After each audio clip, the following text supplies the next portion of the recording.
দিয়েছিলাম বলে আজ আমার দেহ থেকে যে রক্ত তোমরা ঝোলালে তাতে তোমার ওই নগ্নতিতে সাপ হয়ে গেছে তুমি যদি এখনো না হয়ে থাকে তাহলে আমাকে কেটে কুচি কুচি করে আমার সব রক্ত নিগলে না বেরতায় আমার সব রক্ত নিগলে না।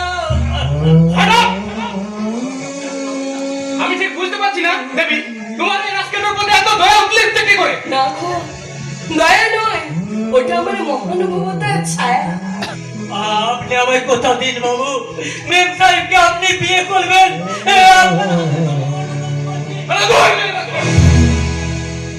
বাবু বাবু আমার অনুরোধ আপনি রাখলেন না বাবু, তবে কি আমার একটুখানি ভুলের জন্য মেম সাহেবের আর বিয়ে হবে না? চল চল পাগলামি করে আমার চাই কোম্পানি নাও, একটা ভালো মেয়ে জীবন নিয়ে ছেলে মেয়ে তোকে আমি বাচ্চা দেবো না। চল তোকে আমি বাচ্চা দেবো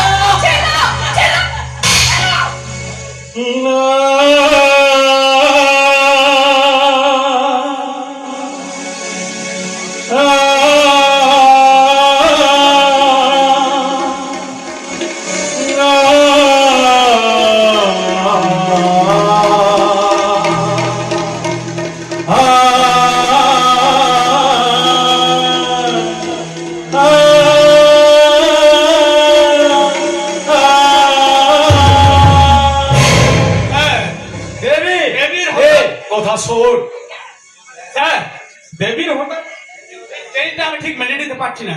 এখনই এতটা হতাশ হওয়ার কারণ একজন মেয়েদের মন বড্ড নরম, ছেলেটাকে মারধর করে হয়তো একটু শক্ত হয়ে পড়েছে। আমি বরং তোমার মা বাবার সঙ্গে কথা বলে তোমার আর দেবীর বিয়ে একটা না, ঠাকুরজির মত না নিয়ে বিয়ের ডেট ফাইনাল করা যাবে না।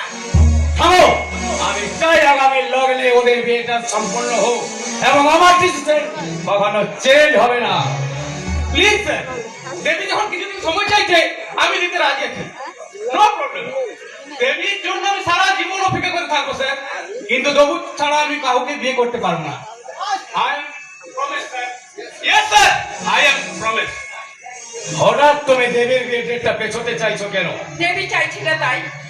দেবী চাইছে না, না তুমি চাইছো না আমার একমাত্র বোন সুখী হোক? কি বলছো তুমি? এই কথা ভাবার আগে আমার কাছে মৃত্যু পাস। থামো, বেশ কিছুদিন আগে তুমি তোমার মাস্তুতো ভাইয়ের সঙ্গে দেবীর বিয়ের প্রস্তাব দিয়েছিলে। হ্যাঁ,